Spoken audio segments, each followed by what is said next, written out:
రాష్ట్రంలో వ్యవసాయ మార్కెట్ల బలోపేతానికి సర్కారు కృషి చేస్తుందన్నారు ప్రభుత్వ విప్ నకరేకల్ ఎమ్మెల్యే వేముల వీరేశం. నల్గొండ జిల్లా చిట్యాల మార్కెట్లో ₹1 కోటి కొత్త భవనం, 65 లక్షలతో రోడ్డు నిర్మాణానికి గుత్తా అమిత్ రెడ్డితో కలిసి శంకుస్థాపన చేశారు ఎమ్మెల్యే.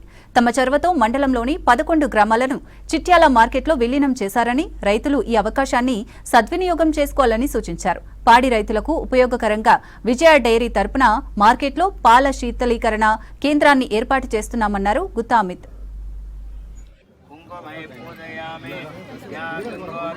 ధాన్యం కొనుగోలు సెంటర్లను దాదాపు ఈ మండలంలో మేము ఓపెన్ చేయటం జరిగింది.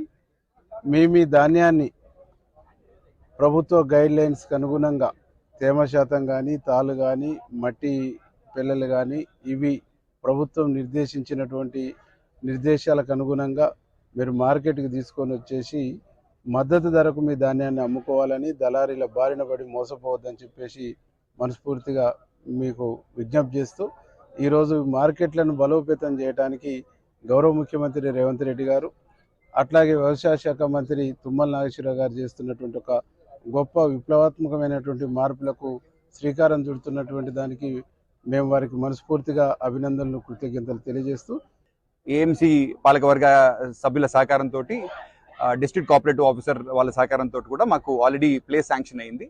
తొందరలో ఆ పనులు కూడా ఎమ్మెల్యే గారి సహకారంతో ప్రారంభించి ఎమ్మెల్యే గారి ఆధ్వర్యంలో అతి తొందరలో దాని ప్రారంభోత్సవం చేసుకొని ఈ చిట్యాలకు సంబంధించిన చుట్టుపక్కల మండలాలు ఏవైతే ఉన్నాయో, మునుగోడు కానీ, లేకపోతే నార్కట్పల్లి కానీ, చౌటుప్పల్ కానీ, ఇక్కడ నుంచి చుట్టుపక్కల పాడి రైతుల నుంచి మనం సుమారు ఒక 5,000 లీటర్ల నుంచి 10,000 లీటర్ల దాకా ప్రతిరోజు పాలు సేకరించేదానికి ఇక్కడ సామర్థ్యంతో ఇక్కడ కొత్త పాల శీతలీకరణ కేంద్రం రాబోతా ఉంది.